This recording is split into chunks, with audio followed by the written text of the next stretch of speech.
Hey, what's up guys, and welcome back to Ask Enki. Today we are looking at the brand new geometry in nodes that now exist with Blender 2.92. So sometime last week I did say we were going to talk about this, and it's very interesting to see that it's here. And you know, the scene which you're looking at right now, everything is done directly here with these nodes. Of course, I'm definitely going to do a separate video about this one just in case you want to see that. Please put that in the comment section.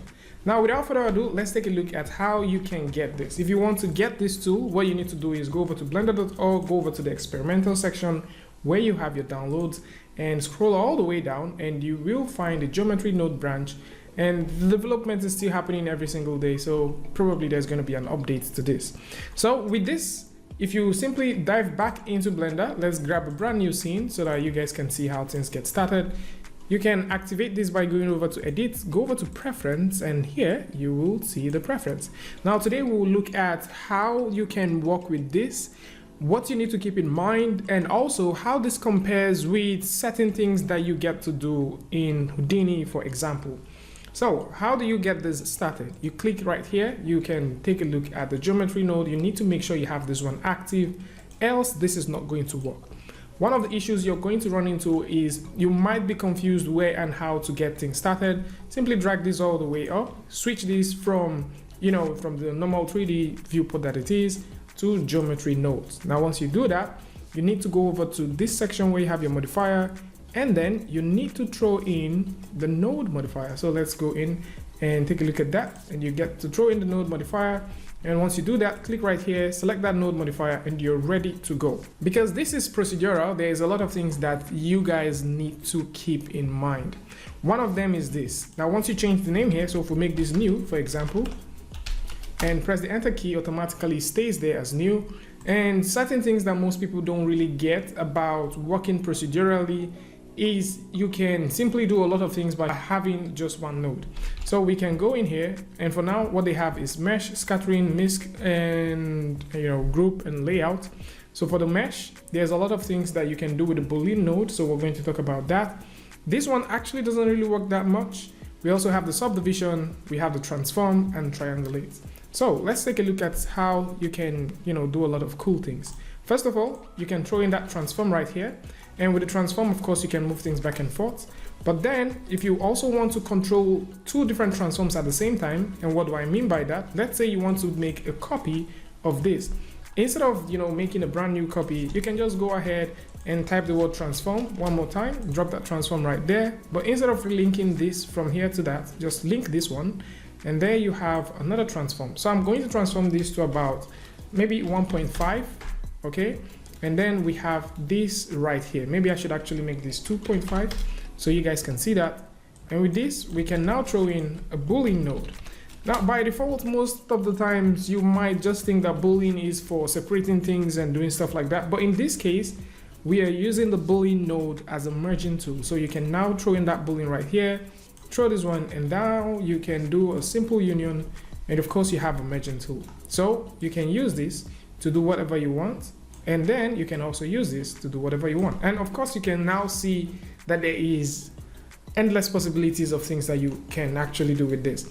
So for example, let's say we want to put a sphere in the middle. Okay, you want to put a sphere, we can use the subdivision. So we can throw in the subdivision surface, connect that subdivision surface over to the geometry.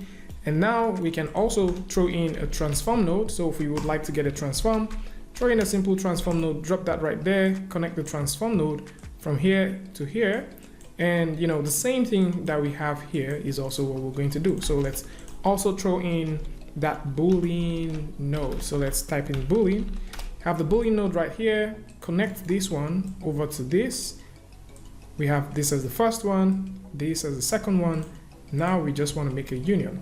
And this way, it is even easier more than ever for you to start making stuff. You want to control all of them at the same time? Good and fine. Throw in the transform node and connect that here, and now you can control all of them at the same time. You want to control them individually, you have their transforms that you can use to control them individually. So the things that you can create out of this is just so much. So the folks at Blender, the idea for this tool itself is so that you can easily scatter things across your viewport. And that is actually the sole aim, because reading through the documentation that they have for this, up until this point, they are looking at ways that you can use this tool as it, you can use this tool the way it is, and you can scatter things across. Now, this is quite similar to a lot of node-based program because the whole idea is for you to be able to scatter things easily across your viewport, and that one makes a lot of sense. Of course, we know that this is heavily being developed due to the fact that, we have the sprite fright animation that is being done. But let's see. Let me show you guys a couple of nice little tricks. So one other cool trick that you might need to also know, let's go ahead and, clear this one out. We don't actually need to clear this one out. So one cool trick that you need to also know is you can store a simple node at this point and you can go back and make a brand new one. So if I also choose to click right here, I can make a brand new node. And because I have this node now, I can now, change this to, let's say, number 2. Press the enter key, click right here and select number 2, and we have this happening here. All right, it's as easy as that. Now, if there is any other thing you want to do, you want to create modifiers, you want to change things, you can easily do these things. So let's also take a look at something else. If I go over to the meshing section now, we've talked about the transform, we've talked about subdivision. Let's take a look at the subdivision one more time. We can actually make multiple subdivided objects, and I just shared that with you. So if you go over to your transform, you drop that transform right there. You want to throw in another one, you drop another transform right over here. You can create multiple subdivisions. So let's do a simple copy and paste and drop this one in between. Drag this over to this point. Use the boolean, since you can, do union with that. So you can use the boolean node, do a simple union, which is serving as the merged node right now. So we can use that to do a simple union. Now you can move this back and forth. And if you like to make multiple, stuff, you can also subdivide this however you want. So you can make a subdivision like so, and another subdivision like so. But let me make this thing even way crazy. How you can actually drive this thing to nuts is this. Let's clean up this, or we can make a brand new one. We can always make a brand new one. So we can make a brand new one right now. And then I would initiate a grid, and this grid is going to be driving the node that we have here. So let's call this number, let's actually type it number 3. So we're going to make that number 3 and take a look at this magic, okay? You will probably not find this anywhere else, and that's why you need to take a look at that. So let's go over to number 3, and you see we have that as number 3. We want to have, the transform node, and we would like this transform node to be driven by size. Now, instead of typing this size one after the other, we can just invoke a value node, connect that value node right here. And so if we say we want all of the X, Y, and Z to be driven by 10, it's gonna be 10, it's gonna be wide by 10, okay? Next thing you may want to do is you would like to click over here, and you would maybe want to add some points because you want to scatter things. So I'm going to type in the word point distribution, okay? And then we can type in another one, point instancing, and there you have it. So it scatters a ton of points. Right now we're having over 10,000 different points in different axes, and you can increase this, you can reduce that, you can do literally a lot of things. Now this is one of the places where Houdini, where this looks very similar to Houdini, which I'm also going to talk to you guys about very soon. But now if you would like to scatter these, let's say you want to scatter these things across, how do you do that? So how you can do that is simple. You need to select the object itself, which is what you want to scatter, and select the, select the scatter point, and then hit Ctrl and P on your keyboard. And with that done, you can press object to parent that to object. Now you would notice within your outliner that your grid is now parenting the cube. What do you need to do? Select the grid, and then go over to your object properties, scroll all the way down to instancing and select vertices. And that way you would notice that you have a ton of vertices. Now by default, you'll be like, okay, how can I control this? So how you can control this is extremely simple, all right? Because we already have several nodes running several stuff, so you can always cut out this and get 2 different node sections. So you have one node which deals with what we have as the grid, and then you can go over and select the second node, which actually deals with, these objects that we have here. So first things I would like us to do is to change the scale. And we would like to change this scale across different stuff at the same time. And because it's node based, we can type in the word value, connect this to 1, and then connect this to the other one as well. Of course, you can already see that we're having a very nice looking movement around, but I would like to connect these two together so we can have that, and you can see. Now this intersecting that is going on, you probably don't want to have that. So maybe you just want this to be scattered across the grid itself. For example, you just want it to be layered on individual points on the grid. You don't want them to be scattered like so, all right? Maybe you don't want something like this. You just want it to be scattered directly on top of the grid. So how do you do that? We do what we do best with the Boolean node, all right? So I would need to connect this same transform to the Boolean 1 and then connect the points to Boolean 2. And because we want them to be visible on the viewport, we need to change it to union. And once we do that, we'll link these two together, and that is how easy it is. Okay, so that is how easy it is. If you would like to make some extra changes, you want to play with some stuff, yes, you can. So you can do a lot of things like so, and depending on what you're trying to create, these would actually come in very, very handy. So we have actually gone through and done a couple of stuff. You can also use the Boolean. As simple as it sounds, you can also use the Boolean to do a lot of things. You can make changes with that. You can also animate these things, all right? So once you take a look at any value that you're working with, you can right click on the value, you can go to insert key, or insert keyframes, and you'll be able to insert keyframes. And if you're into motion graphics or you're into doing pretty cool abstract stuff, this would come in very, very handy. Another thing to also keep in mind is this doesn't stop you from doing anything in terms of modifiers, okay? It doesn't stop you from doing those.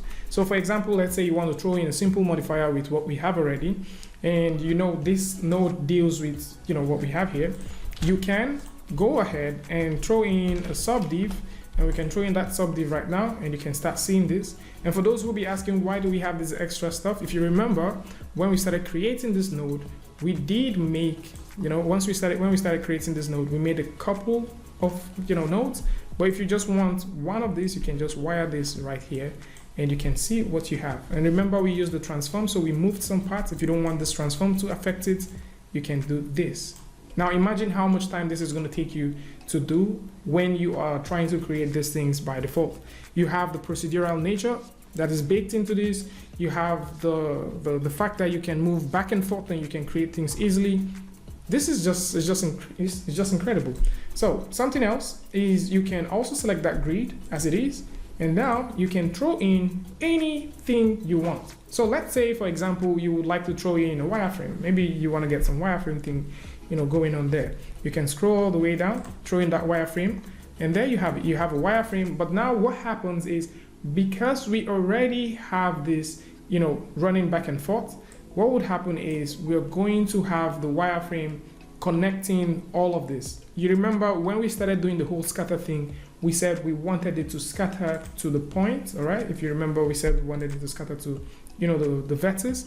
And this is one of those things that probably, you need to take into account. So if you increase or you play with this, this is what actually controls what's going on. So once we close this, we have what we want. But then if you don't want all of this, you just want them to be randomly scattered, easily enough, you can actually get this one happening here. So let's select this and rewire this right here. So there's a couple of nodes that I will really want to see, as this progresses. And one of the nodes that I would like to see is the switch node. Right now, we don't really have a switch node, and this is actually something that Houdini does very, very well. Another thing that I think that the folks at Blender Foundation should implement is something like this. So with Houdini here, if we press tab on the keyboard and initiate a geometry node, which seems to be, pretty much like the same thing that we have going on here, press I to go inside. We can also press tab and get a grid. So it looks very similar to what we already did. So we can throw in that grid right here. Now in Blender, what happens is you have to work back and forth with modifiers. If we can get modifiers to exist directly in here, that would make sense, because at this point I can throw in a very simple mounting node and link that mounting node right here. So let's grab that mounting node here, make that selection, and we can start distorting this object. Now, something else which I really wish that they do is, instead of going through the back and forth trying to scatter things, we can just use the scatter to points, which is something That's copy to point, sorry. So you can use the copy to point, which you can use to scatter stuff around. And now if we invoke a sphere, we can also use that sphere to generate stuff. So I know for sure in Houdini, you can also get a scatter to point, which you can use to also scatter points across your geometry. So just in case you want to scatter point, that's what we have in Blender.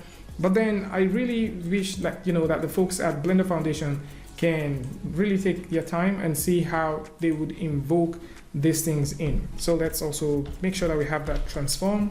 So we have the same transform thingy, and you can now start seeing that we have a bit more similarity with what we have in Houdini now coming over to Blender.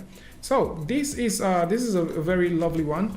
And for those who would like to also see how the merging works, merging is basically merge right here. So you can throw in that merge right here, exactly the same thing which we were talking about, throw in that merge and then throw in this other one. And now you can see, let's actually load this right here, press Y to cut this, okay? So right now you can start seeing that the same things that we saw in Blender is also the same kind of things that we can also achieve right here. And at the same time, I really wish we can have something that deals with a switch node. So what is that? So we can have a switch node right here. So we can throw in that simple switch node, and with this switch node, we can switch things. So let's press the tab key. And at this point, I think it's best to bring out a box. So let's bring out a simple box and run that box right through, connect this one here, connect this one here, and connect this right here. So at any point in time, you'll be able to select one, changes the box, and stuff like that. So this way it will be better to scatter things across, and depending on what you want to do, you can also simply select and randomize the amount of points that you want to work with. So something quite similar to what we have in Blender, but maybe a little bit more better. Meanwhile, there is a workboard that they have here where you can follow up and see some of the things that is, being implemented, things that are still in progress, and things that are ready for testing. Right now, there are certain things that you can see, like the texture node seems to be coming. We also have like Moss sample tree. We have the attribute mat, which is one of the things that I really want to see, which has to do with attribute wrangler and stuff like that. We also have the attribute color ramp.